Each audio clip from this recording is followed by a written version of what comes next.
It's time to take your business to the next level, the boss level. These are the premier business owner strategies and successes being utilized by the industry's top talent today.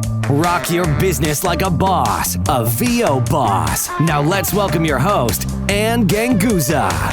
Hey everyone. Welcome to the VO Boss Podcast and the Real Bosses series. I'm your host, Ann Ganguza, here with special guest co-host, Mr. Tom Dheere. Hello, Tom. Hello, Ann. So great to see you. Yes, wonderful to be chatting with you again. And you know, at the time of this recording, we just had kind of a major industry event happen. The SAG-AFTRA strike ended. Woo-hoo. And I thought it would be a good time to talk about external factors that affect our industry and how we can prepare ourselves as bosses to really handle events that happen like that are sometimes not even within our control. And what do we do to sustain our businesses? Yes, absolutely. Well, off the top of my head, keeping up with industry trends is extremely important, which is why being subscribed to Hollywood Reporter, Variety, Backstage Magazine, publications like that. Our friend John Florian's VO Extra, which is sort of an online magazine.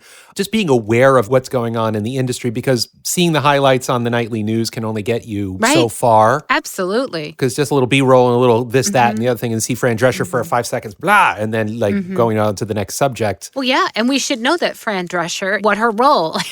Yes, as president of SAG-AFTRA. Yeah, know who the people are, know how it's impacting the industry. And even if you are not a member, that was the whole thing, even if you were not a member of SAG-AFTRA, and you felt that it didn't affect you, in reality, it affected our entire industry as they were vying for fair pay and rights for creatives and actors and voice actors in regards to synthetic voices and AI out there. Absolutely. And streaming. Everything that SAG-AFTRA does, all of their collectively bargained agreements and the rate structures and the minimums and all of that stuff, all of that has obviously a major impact on all the SAG-AFTRA members, but it also has a huge effect on the non-union members, because non-union voice actors, most tend to use SAG-AFTRA CBAs, collectively bargained agreements, as if not a baseline, a guideline as to, in generally, how genres of voiceover charge, both in the structure of it and then the actual dollars and cents of it.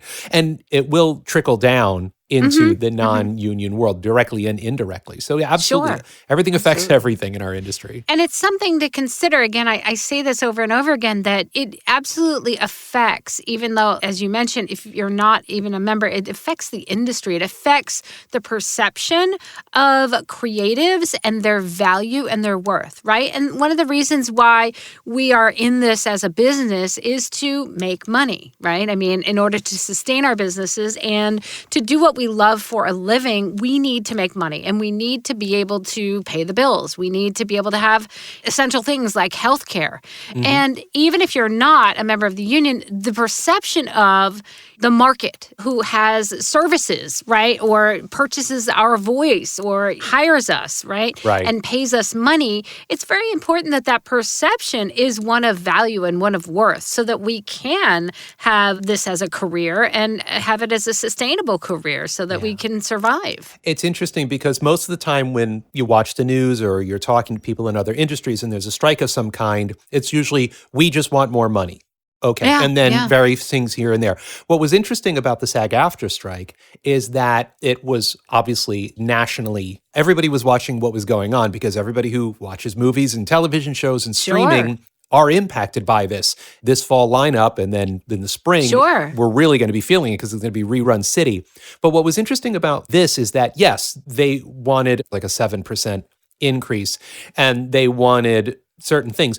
But the fact that they were talking about protection of our livelihood, AI has the potential to take away our intellectual property, our IP, for on-camera actors, for their image, voice actors for their voice, and then in other industries, musicians for their music, artists for their art, writers for their writing. Those five, image, voice, music, art, and writing. AI, is causing a lot of disruption, some of it in a good way, but most of it in a not good way because of lack of understanding of it, lack of regulation and oversight on a federal level, and, which was a big part of the SAG-AFTRA strike, is that AI wasn't really taken into consideration in any of the collectively bargained agreements. So all of that needs to get back in there to protect actors from their IP being stolen. I think a lot of people didn't understand that if you're an extra and you get scanned and you get paid one fee and then they use your likeness forever in a movie, you just destroyed your extra career, and so on and so on and so forth. So what was going on with AI in many ways is an existential threat to voice actors. So that's a big part of what this wasn't just about, those actors, they just want more money to be movie stars. No, this was, if we don't do something about this, we won't be able to act anymore. Well, yeah, and it brought awareness, I think, to the general public about our careers and the perception that, they're just celebrities and more money and they're greedy. In reality, what was the percentage of people that make enough money that are the high earners? There are only like 1% of actors in the union. And so the rest of them, the rest of us, the struggling actors, the starving artists, so to speak, this is something that I think really was a good thing so that we could have artists still pursuing this career, feeling like, I can possibly make it. I can possibly sustain this as a career. And so I think that's a good thing. Otherwise, you just end up with maybe just the high-paid, high-earning actors. And what happens to the creative process? What happens to movies? What happens to voice? What happens to music? What happens to the writing when you just don't have the wide, I would say, broad spectrum of people vying to do this because they're passionate and they love it and they're good at it, but yet they need to be able to make a living at it. So I think bringing public awareness to the craft, public awareness of just how much that creatives are dependent upon, especially, I go back to like the pandemic when, what did we do during the pandemic? We watched streaming, we watched movies, we listened to music, and all of that was so important to help keep our, I guess I want to say our spirit and our sanity. Like our sanity and our mental health, right? Yeah. That really was something that was crucial, I think. And of course, it goes back to like support the arts, right? Support the arts in our educational institutions. And really, I think that this was just another wonderful example of bringing public awareness to what it is that we do and appreciation to it. Yeah. I have a story with that in mind. Just a week or two ago, I live here in Midtown Manhattan. I went around the corner to the grocery store and I see some SAG-AFTRA members striking. And I noticed that the strike captain was an old friend of mine. Been friends with her for 30 years, an actor. Hey, how are you doing? Da-da-da-da-da. And we were talking, and she explained to me that the reason why she's been able to keep her SAG-AFTRA health and pension benefits for the past few years is because of extra work. Not because starring or a supporting role or some Netflix thing. It was just being a New York working actor and just doing extra work. And she also does theater and other things. But like, I don't think a lot of people realize that. Just that relatively innocuous, almost unseen extra work pays her medical bills and goes towards her retirement. Because that's what the strike was about. It wasn't about the big movie stars. They're fine. Yeah, I mean, protecting their intellectual property from predatory AI practices is obviously a very big deal, and we're seeing deepfakes and all that stuff all the time, and video game actors getting their voices harvested. But this is a blue-collar strike, if that makes sense. Not unlike the auto worker strike that has been recently, I think it's mostly over now. But it's not unlike that. It wasn't about the movie stars. Yeah. And during the strike, because it was a fairly lengthy strike, I know that there was lots of speculation, Hollywood is dead, that kind of stuff, or is that going to happen? And in reality, I mean, understanding the people that hire us and pay us for our services and understanding like what it is that we deserve as a contributing asset to their products, to large streaming companies. Of course, without movies and actors and actresses, the streaming companies won't have anything to stream. And so I think also it brought to life a little more of an understanding of corporate mentality and how it can be. And it was kind of a wake-up call, I think, to a lot of voice actors, understanding that there is a beast out there that ultimately when you are contributing to a product with your voice or with your likeness or with your your music or whatever that is, that there is a fair way to be compensated for that and that it should be compensated. And I think that was a major win for the union and for us as an industry. Absolutely. Yeah. Sometimes it's hard to understand, to reconcile the fact that we're trying to be expressive artists, but at the same time, we have volunteered to be commoditized. You know what I mean? Yeah. You're commoditized for how you look. You're commoditized for how you sound. And so there's a literal contract and a social contract, which is, okay, based on how you sound, we will give you this money. We understand that your training, your experience, your talent, all of those things, the aggregate of that is you being able to do this Metro PCS commercial or be in this video game or narrate this audiobook. So it's hard to sometimes separate the art from the commerce part of it. I like talking for money, but I'm an artist too. And my AI voice is part of the commoditization commerce part over here. And then I go over here and I'm narrating this audiobook, or I'm being Inspector Gadget, or I'm doing that sort of thing. It's complicated. It's very, very complicated. And I think that the SAG-AFTRA strike brought to the surface exactly how complicated our industry is. Yeah. And it's not just a not as matter simple. of pretty face movie money or pretty voice radio spot money. There's just a lot more to it. And RIP is what we are. Exactly. That is who we are. I mean, that is who we are and what we are. Yeah, our product is our voice and who we are. And that really is different from a product. Yeah. Here's my physical product. And so protecting our personal product, I think, becomes paramount in doing that. Now, when the strike was happening, there was, I would say, a definite impact to the market, to the voiceover market in certain genres, specifically broadcast. And I think there was a lot of people who originally purchased likeness, voice, music that were really like, ooh, we're going to step back to see what happens, to see how this plays out. So, Tom, what are your recommendations for, let's say, anybody in the creative industry when these things happen? Because I'm not going to say that every strike is different, but there are things that happen in industries that we really don't have a lot of control over. For example, the synthetic voice, right? We don't have control over technology that's coming. So what do you suggest to voice actors and creatives when something impacts the industry like this, on how to survive and how to maintain? What sort of tips or tricks do you have to encourage their business to continue growing, or smart strategies to maybe pick alternate paths?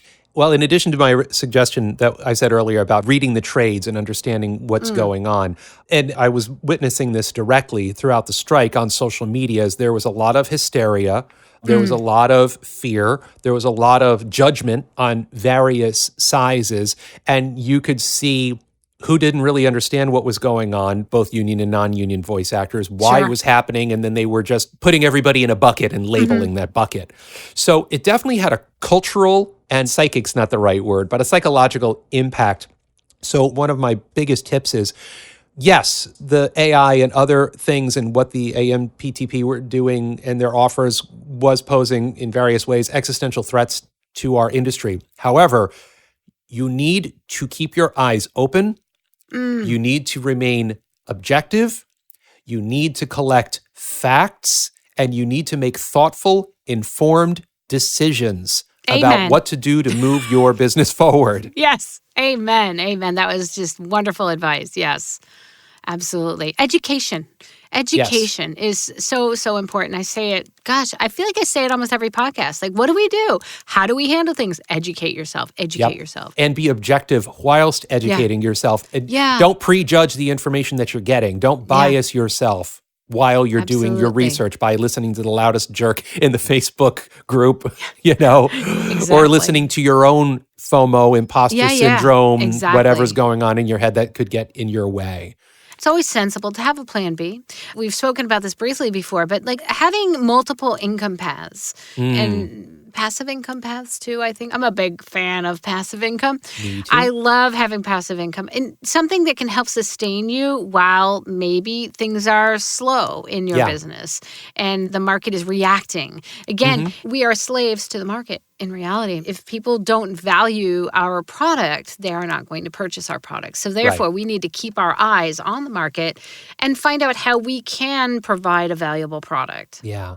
Developing voiceover adjacent skills, I think, is a really good way to do it. A lot of people develop their audio engineering skills because to be an effective voice actor, especially in the 21st century, you need to be competent when it comes to recording, editing, and delivering audio files.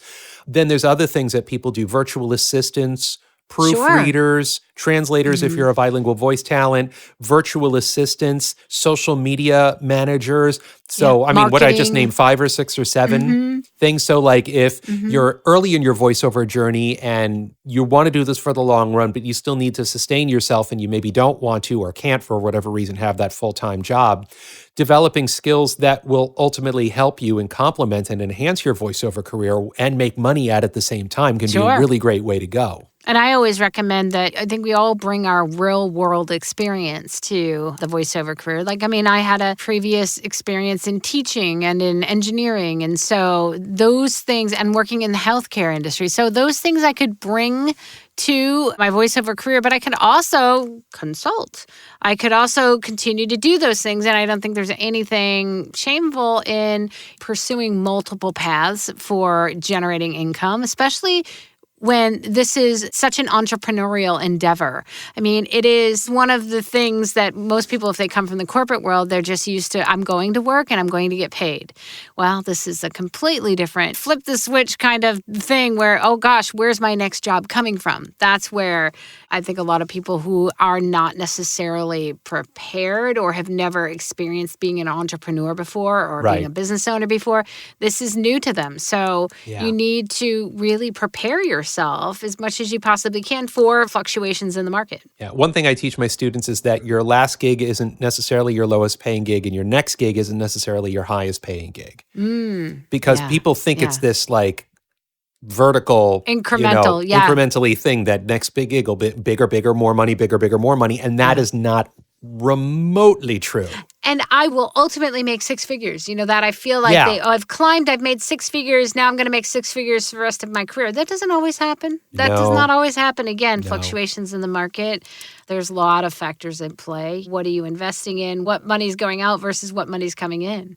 Also, is your voice trending? Yeah, absolutely. Oh gosh, yeah. I would like to think you're getting better and better at your craft, but if your voice becomes less and less demand, I mean, all the guys that sound like this, when 25 years ago, when I decided I wanted to be a voice actor, and I was like, hi, I want to be a voice actor.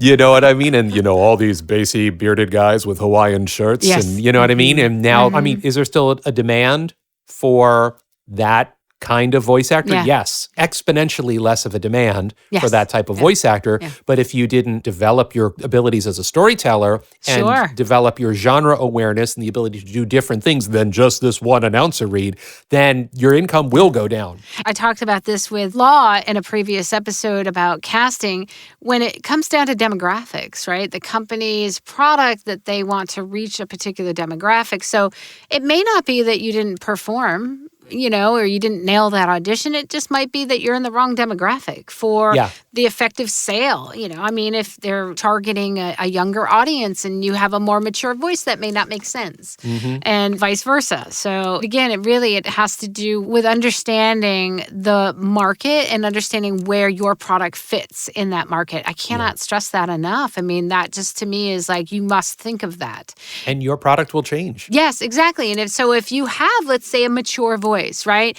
Understand where you can fit in the industry so that you can get in front of people who are going to purchase that sound, that more mature voice versus, let's say, I have a really young millennial voice, or I have maybe a voice that is very trending with, let's say, non-binary and other types of genres that people are looking to fill in those voids. So, and don't be put off or set back or feel like, oh my goodness, I don't know if I'm going to be successful in this industry. You just have to find your niche. Yes. Let the industry tell you. Listen to the industry. People come in, oh, I want to do this. I want to sound like that. Sometimes that works, but usually it's watch your auditions. If you're on pay-to-plays, who's liking your auditions? Why are they liking your auditions? What are the keywords in those casting notices that you keep seeing over and over again? I did that exercise not too long ago. And for example, I found that my number one online casting site buzzword for me was upbeat.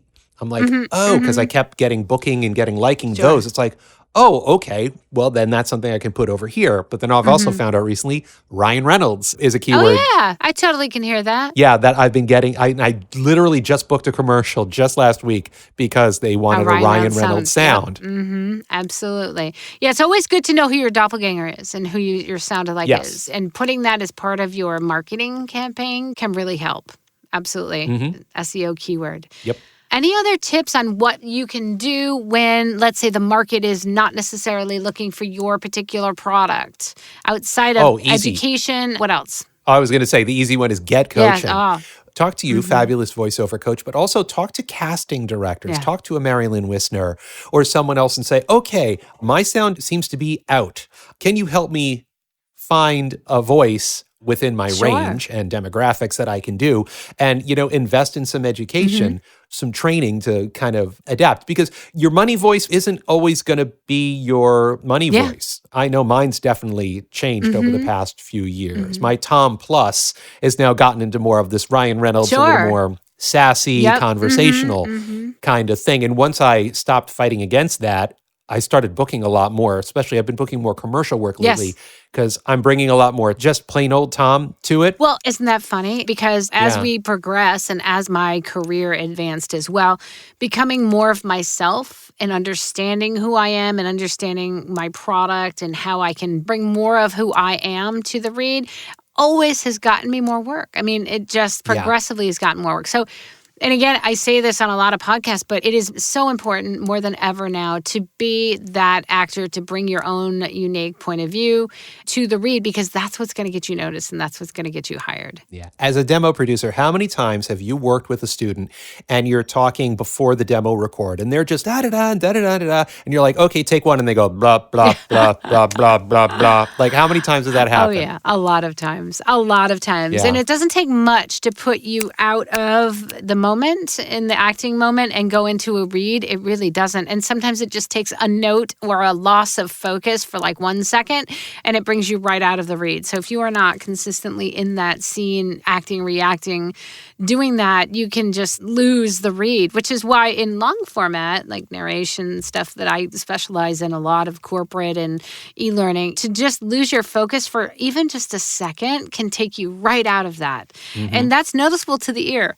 It's noticeable to casting directors, but it's also noticeable to the people that are listening and the intended audience, which is something that you just don't want. So if the market is slow or you're wondering, what can I do?